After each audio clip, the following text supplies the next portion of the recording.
All right, so we're doing a little bit of shopping here in the TRS warehouse today. We are in the Great Wall of Projectors, and what we've decided to do is do a HID projector comparison, looking at all of the projectors that we carry that are still powered by HID bulbs. Last week we did LED. Many of those projectors we don't even carry here, nor do we recommend because they're yet to be proven, but HID stuff is our industry standard. It's been around forever. The performance is pretty much unbeatable, and there are so many different but great options that we have available. So what we'll do, we'll pick up one of each of them from the shelves here. We'll take them over in the beam room, talk about the differences, the size, the ease of installation, the benefits, the downsides, and you know, like most things, we'll kind of let you draw your own conclusions. We'll just help you get there.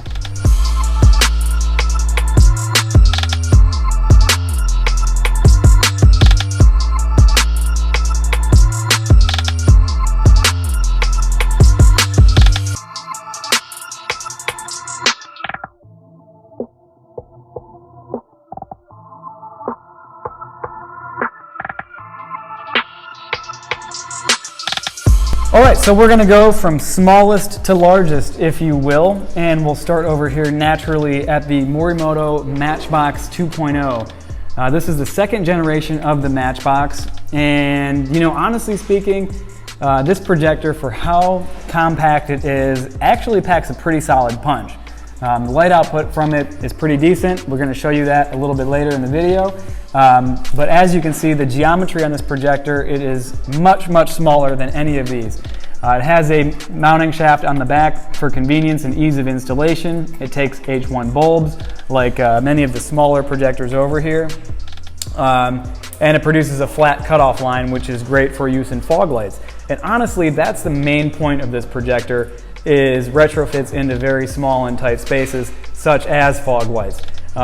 Typically speaking, we really don't recommend this projector for anything but just that, retrofits into fog lights or very tight spaces, because even though the performance is pretty good for given the size, all of these are still going to outperform it. So there you have it. That is the Morimoto Matchbox 2.0. Next to that, we have the Acme Super.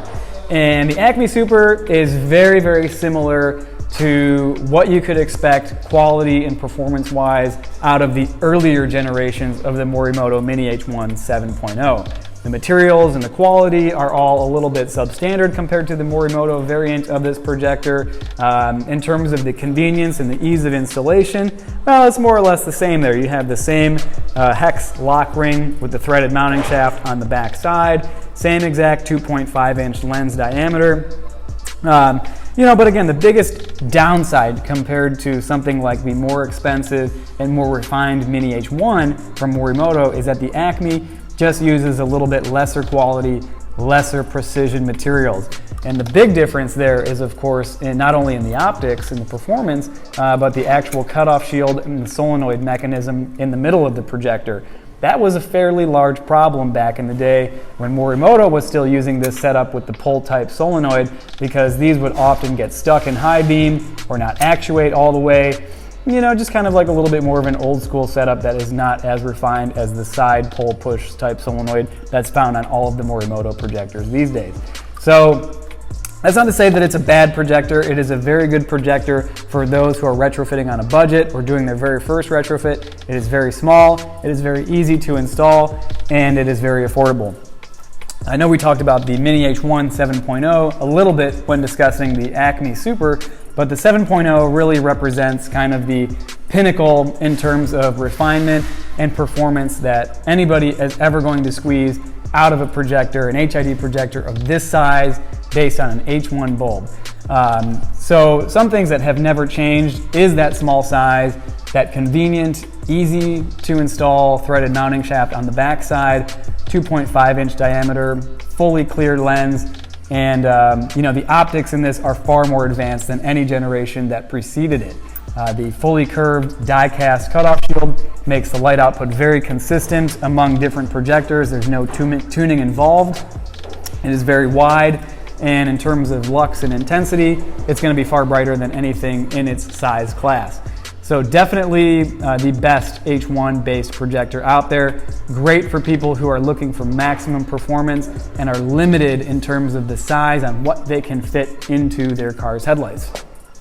Morimoto also came out with the Moto holders for these just this past year, and in our opinion, that is the biggest upgrade to the Mini H1 platform almost since their inception, because that's always been the biggest downside, is the precision of the H1 bulbs and the clunkiness of the holders on these. But with the Moto holders, it fixes that problem completely, holds the bulbs perfectly and well in focus, and they work very, very well.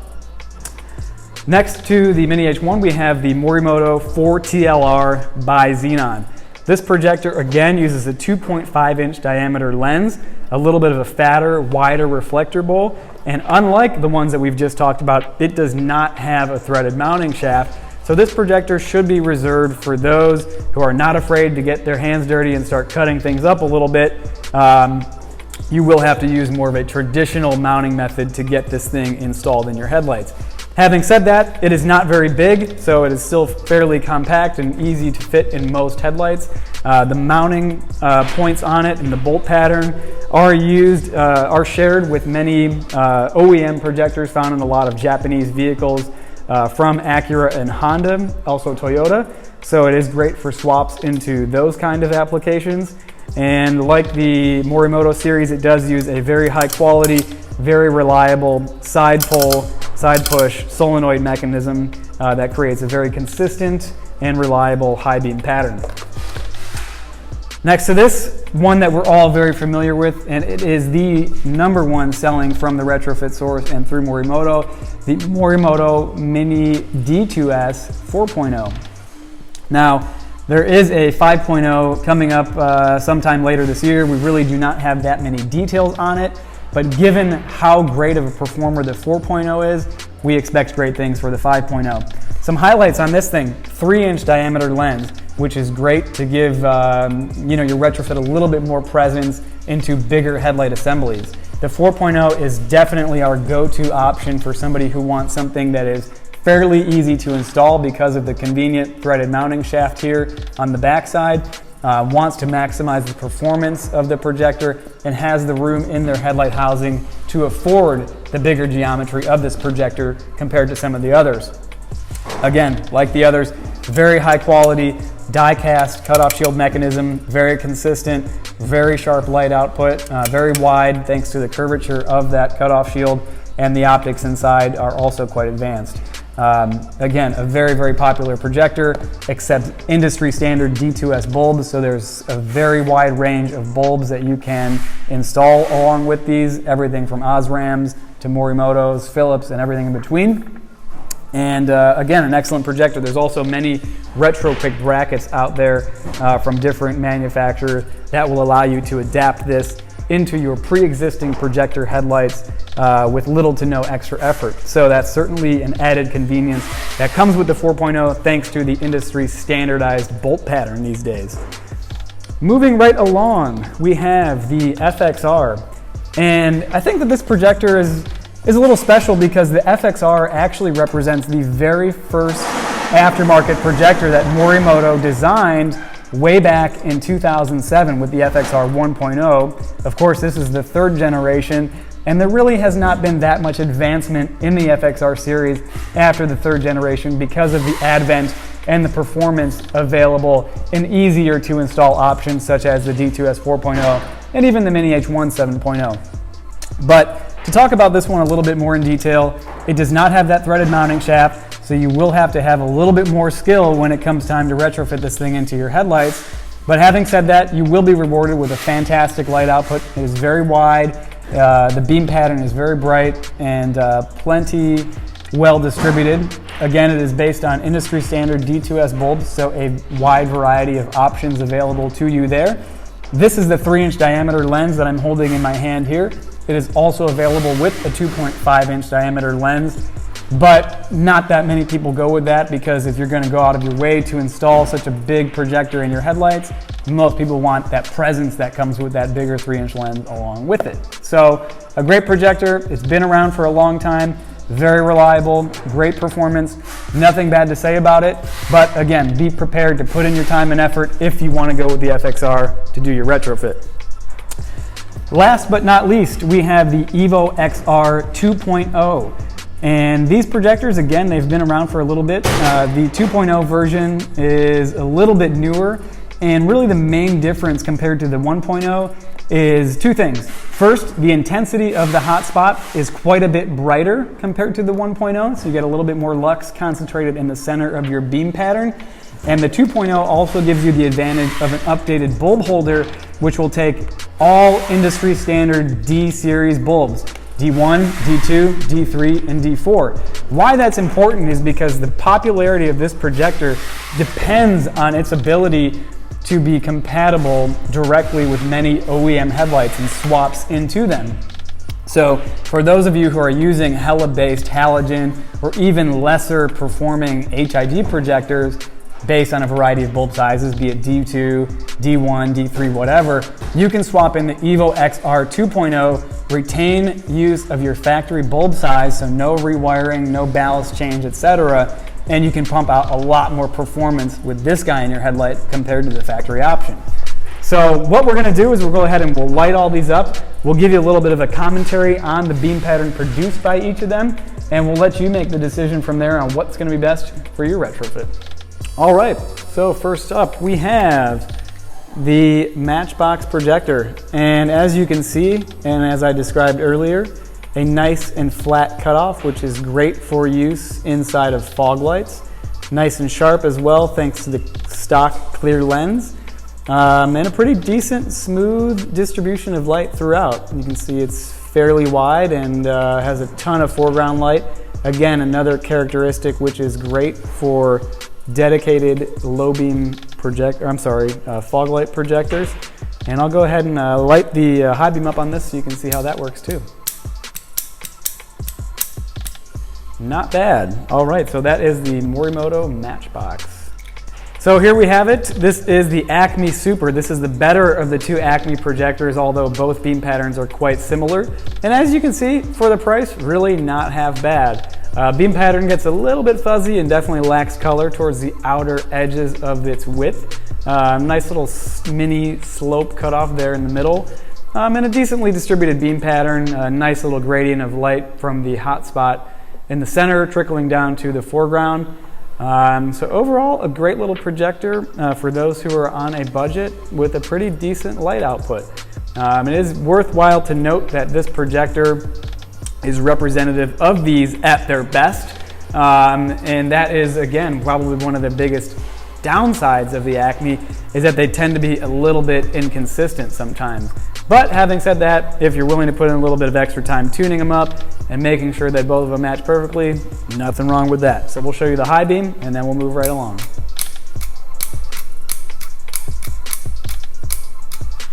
There we have it. All right, cool. So right now we are looking at the Morimoto Mini H1 7.0 bi-xenon projector.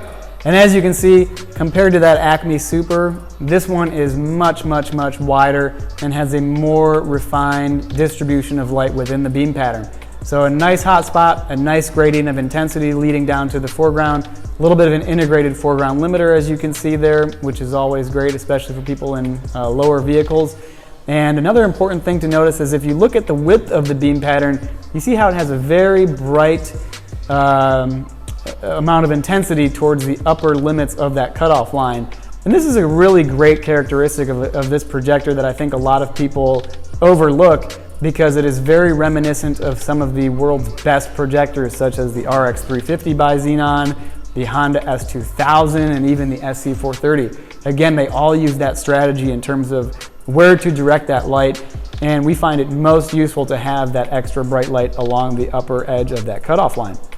So again, the Mini H1 7.0 is really one of the best, if not the best, projector in the H1 series and the compact series of projectors. So you can see the high beam there, also very powerful. I recently retrofitted these into my own vehicle. You might have saw that other video we did a few weeks ago with the Audi S4 retrofit, which uses 7.0s, and I was in love. so much better than stock. Very great projector, and especially when you consider the size. Here we got our 4TLR on the warm-up. Swapped in a Morimoto D2S XV 5500K bulb just to keep things consistent with the one that we were viewing on the H1 series projectors. As you can see here, fantastic light output from the 4TLR, a great option for those who decide to make use of this projector. Again, as I mentioned before, very popular and very common to see this projector most utilized into and swaps into applications that used lesser performing projectors, either based on halogen or HID, but not a bi-xenon. As you can see here, thanks to the clear lens, a very sharp and nice looking output. Plenty of color along the top of that cutoff line there, which gives you lots of that exotic looking color flicker, and a decently wide beam pattern. Not quite as wide as some of the others because it does have a flat cutoff shield instead of a curved one, so that gives you a little bit of a disadvantage there, but nothing that would leave anybody disappointed, we think. To make up for it, it does have one of the brighter hotspots in the bunch, and a proper gradient of intensity from that center all the way into the foreground. Show you the high beam on this thing. Very solid performer. Very similar output on high beam to what you can expect from the Morimoto Mini H1 7.0. All in all, a wonderful option for those who decide to go with it. Love it. My personal favorite, the Morimoto Mini D2S 4.0 bi-xenon. Like all the other projectors in this test, the Morimoto Mini D2S does have a low and high beam output, and the low beam output on this projector is supreme. Extremely wide, fantastic distribution of light, a very bright and concentrated hot spot in the center, and one of the best looking cutoff lines in the bunch. As you can see, plenty wide, plenty sharp, and a nice color band there at the top. It's going to give you plenty of that exotic color flicker, so very nice and attractive, and a great distribution of light. Like the Mini H1 that we were talking about earlier, if you notice there, the Mini D2S concentrates a lot of light along the width of that cutoff line all the way through to the edge of the beam pattern, which, like many high-performance projectors from their Japanese brothers at Koito, S2000s, RX350s, is a characteristic of some of the best performing projectors in the world. With this one, again, fantastic light output from the high beam, and we'll show you that as well. Probably one of the best performing high beams in the bunch too. So plenty of visibility for the user down road with the D2S 4.0. Love it. All right, cool. So here we have it, the FX-R 3.0. This is, like I said, one of the older projectors in the bunch. Just because it's an oldie doesn't mean it's not a goodie. This projector has a very unique beam pattern, especially the cutoff compared to some of the others.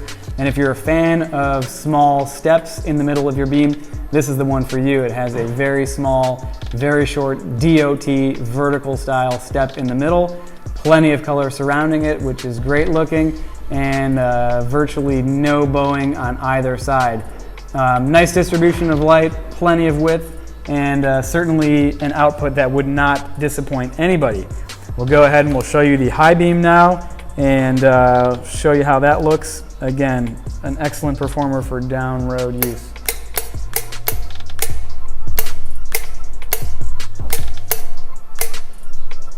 Cool.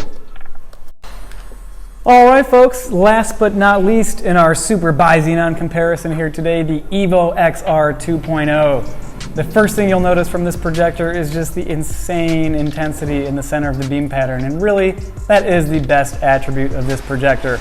The cutoff line is so-so, I mean, not bad looking, still plenty sharp, but not quite as attractive as some of the others, but that hot spot in the center is super bright, so if you value excellent down road visibility above and beyond most other things, I think this is probably the way to go for you.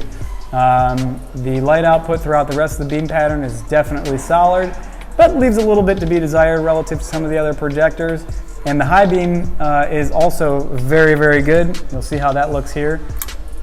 Classic tabletop style high beam, like many of its ancestors by Hella, the E55 and the EvoX-R 1.0, and that's probably my other favorite thing about this projector. So like we talked about with the 4TLR, the EvoX-R is a wonderful projector for people who are looking to upgrade from other Hella projectors that don't perform quite as strongly. and it's compatible with all bulbs in the range, so no need to change anything there. Also, just a solid performer overall.